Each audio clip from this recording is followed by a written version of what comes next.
who am I going to be? Right? What kind of person am I going to be in this marriage? Am I going to love? Because true love is an act of agency. It's not just in reaction to being loved. And so we have to reference our own integrity, our own higher self. Welcome to the Get Your Marriage On podcast.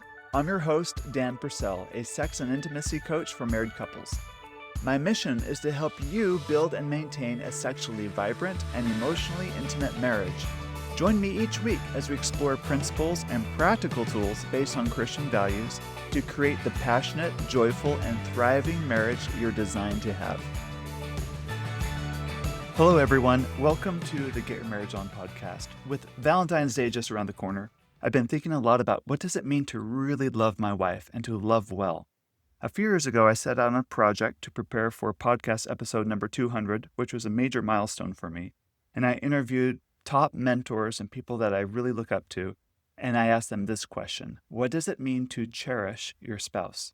And I'm going back into the archives today and pulling out a snippet of a conversation I had with Dr. Jennifer Finlayson-Fife and her take on it. And I loved her answer. And I want you to hear it again, too. I want you to take this into your Valentine's Day season, whether you're celebrating it officially with romance or you think it's the silliest holiday in the world. I don't care.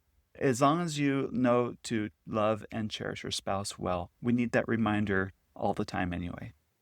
If you haven't heard of Dr. Jennifer Finlayson-Fife, she has her PhD in psychotherapy from Boston College, and she's a therapist turned coach that's committed to helping Christians understand sexuality better in their marriages. She is a frequent guest on my podcast and also a personal mentor of mine that's really helped me understand intimacy in my own marriage. And you can check out her online courses that she has and material on her website, finlaysonfife.com. Now, before we begin to hearing from Jennifer, I do want to point out that we have our April in-person couples retreat. It's been sold out for months, but we did have a last-minute cancellation. It's 2 months away. If you're interested in coming, please apply now, and you might be able to get in and take this spot that just opened up. Furthermore, we have our first Get Your Marriage On cruise setting sail this October. This is a great opportunity to implement all the principles we talk about on our podcast.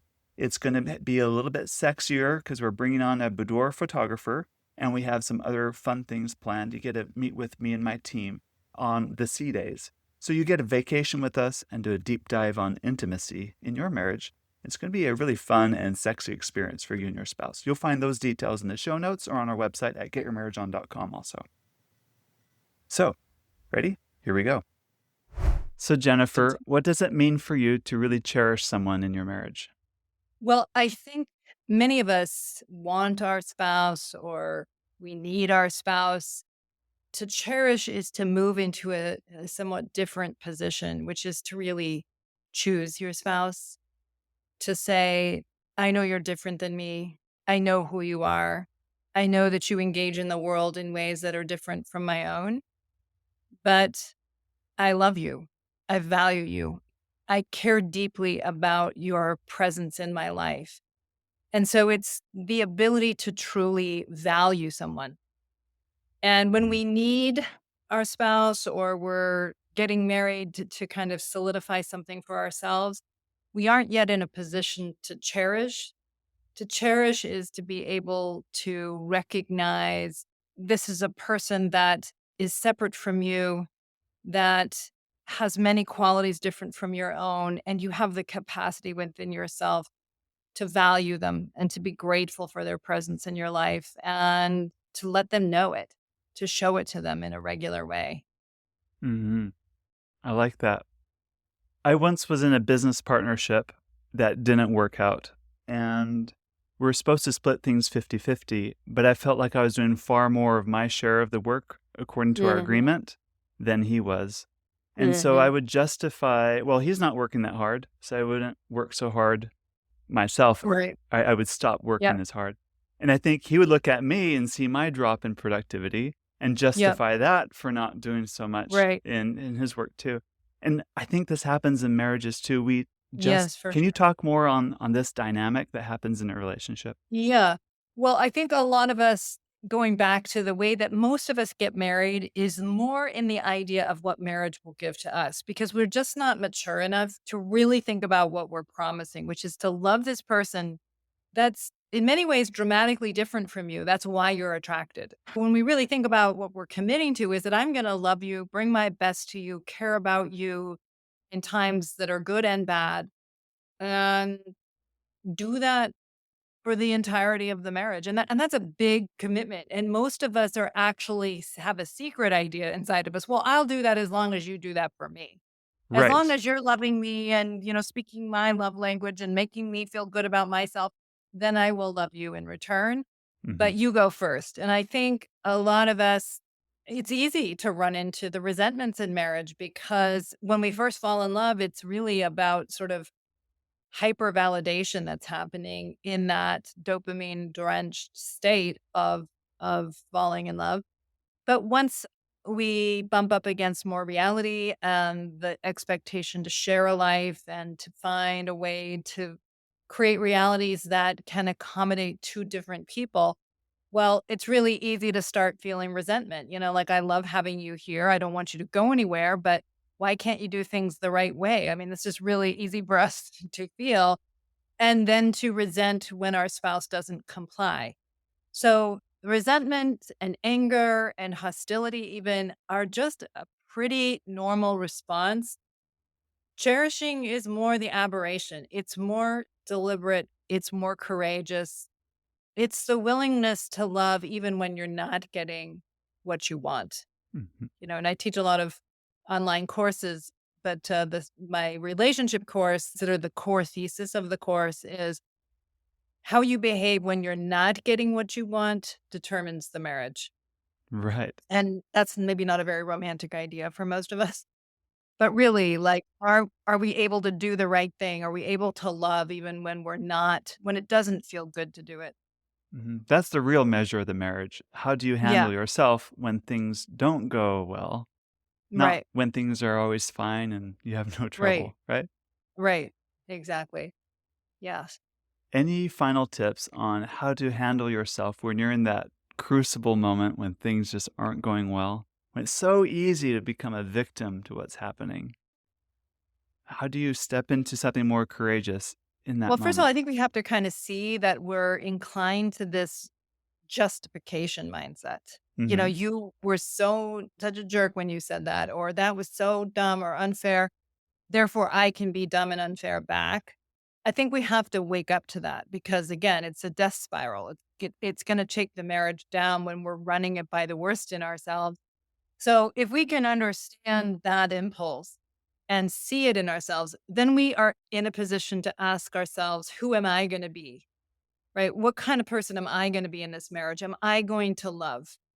Because true love is an act of agency. It's not just in reaction to being loved.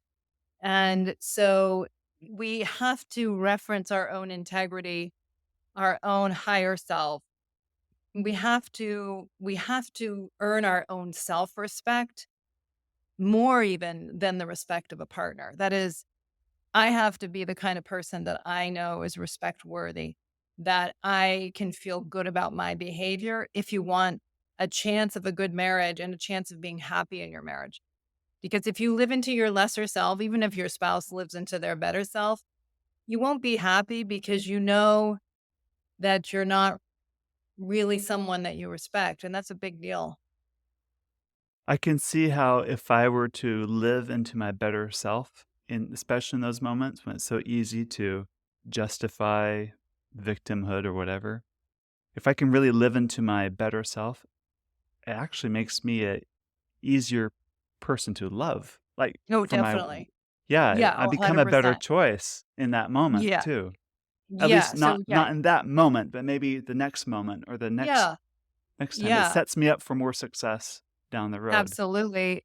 And I think when we're really truly coming from a stronger place inside, a spouse, a child, a friend can map that pretty quickly. Like they can feel that it's not reactive, that it's not manipulative, that it's not justified. And it pulls for the better in them too. Your spouse, they always have their agency. But usually what we do in our relationships is we kind of just move into a reactive system. And so we're just reacting at the level that the system asks of us in a way, even though we're co Hmm. creating that reality. So when you bring your stronger self, you're actually inviting your spouse to bring more integrity, more courage, more love to that engagement as well. That is so good. These are great concepts. They might feel a little abstract to someone just listening to this. Any Mm, stories from your own life or from those that you know that kind of illustrate, kind of put flesh on these bones a bit? mm. The time maybe when it was easy to justify withholding love, but There's like they so made a many different choice. micro moments, really. I feel Exactly. like I have a Uh-huh. spouse who is just isn't indulgent, doesn't get reactive. I mean, sometimes, but not it's an infrequent thing. And that's just been a huge blessing in my life. But I think if I were to kind of just pull a story, my mom was also very much that way. Mhm. And I don't know how quick of a story this is, but my mom had a neighbor. This was a few years ago, and my mom had purchased this house from this neighbor's mother, basically a decade before, Mhm. including a lot of the furniture and so on. And a decade later, my mom was starting to redecorate some things, and so she was giving some of the furniture away. Mhm. And the neighbor, this was fully legitimate to do because not only had my mom bought the furniture and the house, and it had been a decade, right? Right. Was not even profiting from it. She was giving it to people that needed it. But the neighbor's mother had recently died. Uh-huh. And so she went into and she'd had a very conflicted relationship with her mother. Now, Gotcha. we didn't know any of these things were going on at the time. A And couch is my just a mom couch, knew that just a they chair had is just a chair. Uh-huh. exactly. My Uh-huh. mom's just Uh-huh. redecorating the house a bit. Right. And she comes over and rings the doorbell, and I was there and just very aggressively goes on the attack, just like completely like comes out of nowhere. It feels very irrational. I'm just like, wait, who is this person and what is she doing? So I've Oh. got my defensiveness up. But my mom knew her. My mom had, hadn't seen her a lot for a couple of years, but had been friends with her. And my mom just came into this moment of it. She's really just off the rails, the neighbor, when she shows up. It really just acutely regressed.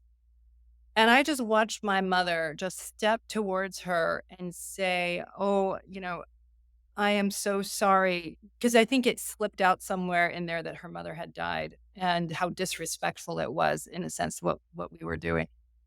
But my mom did not get defensive, didn't even justify herself. She just went in and said, "I am so sorry about what you're going through.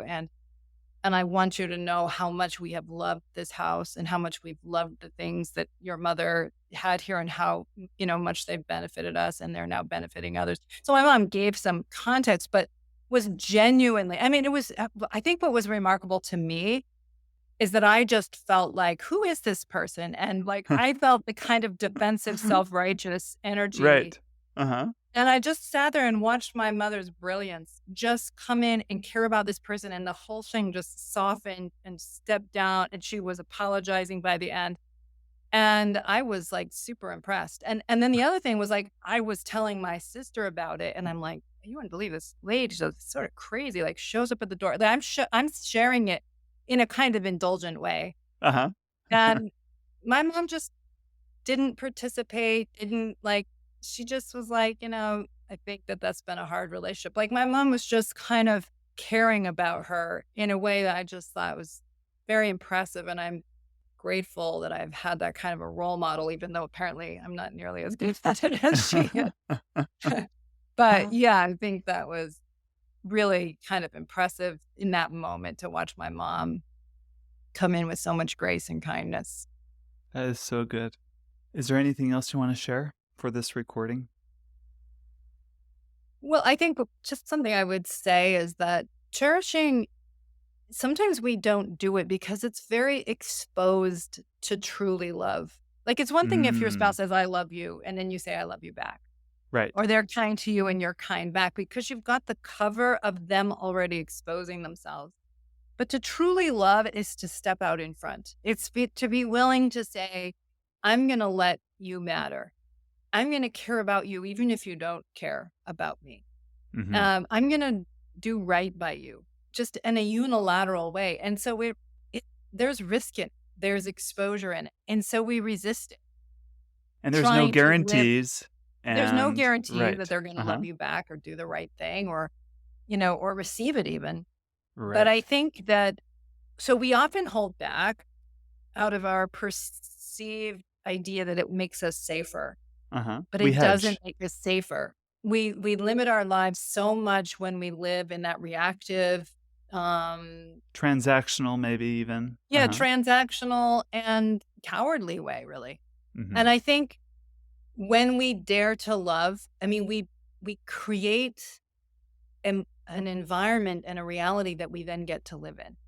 Mhm. So it takes courage, but it's a much easier to way to live ultimately. So, I often encourage people like go and cherish your spouse. Let them know, let them feel the ways that they matter to you, the ways that they bless your life, that you're grateful that they're just simply there, that you love them because they exist mostly, because they're Mhm. present in your life.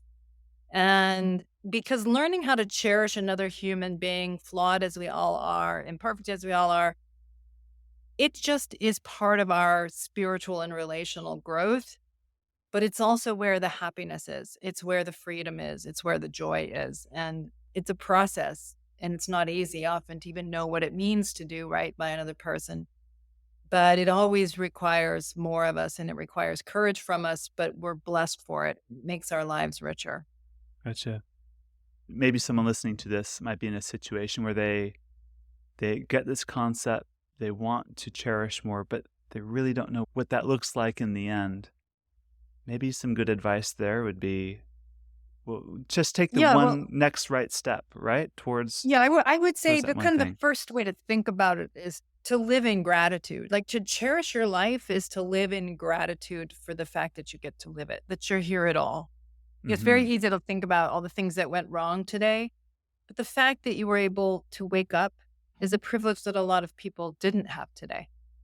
Yeah. And you were given the gift of a day and people in your life that you take for granted because it's our default. But if you could imagine losing them suddenly, right?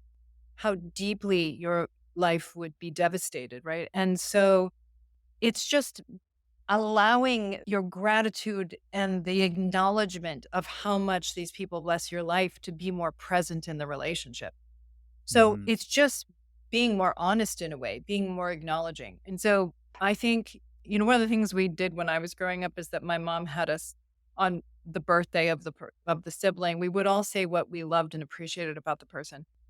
The thing that was great about it is it just got it to be normal to express gratitude. At first it was awkward, but with time it just became a normal way of being in relationship. And so, you know, I just I just tell my spouse all the time things. Yeah, I can't help myself. I'm just always saying the things that I love and value because it's just a way of it's a way of making the abundance in the relationship more present. And it's Mhm. good not just for your partner. It's not good just for the relationship. It's good for your own soul because the more we acknowledge the good in our lives, the happier we are. And so it's just a really good habit to be in to acknowledge the good, even in the face of the difficult. There's always difficult, but there's always good too. What you're saying kinda sounds like the grass grows greener where you water it, Yeah, right? Where you're putting your attention. And it's so easy to put definitely. your attention on the negative, the faults, the shortcomings. Definitely. But can you take a step back and also and there might be shortcomings, there might be limitations because hey, we're Sure. all flawed, There right? always are. But what about the good? What about like, Yeah, are you watering that? Like, or at least giving it equal exactly. attention? I think you'd, Yeah, and, without my neglecting husband it. sometimes has said things like every virtue has its correlating vice, and so that is to say, oftentimes the things in our spouse that we love have a negative side as well, or vice versa, and we Yes. we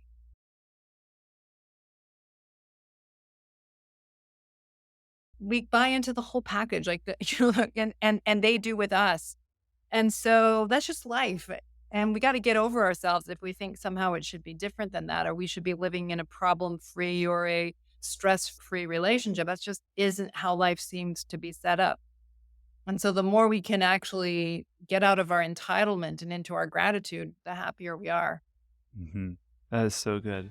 Thank you so much. Yeah, my pleasure. Fantastic. Thank you for listening. Please share this podcast with all of your married friends. I promise they will thank you for life. Download the Intimately Us app if you haven't yet, and share that with your friends too. And go get your marriage on.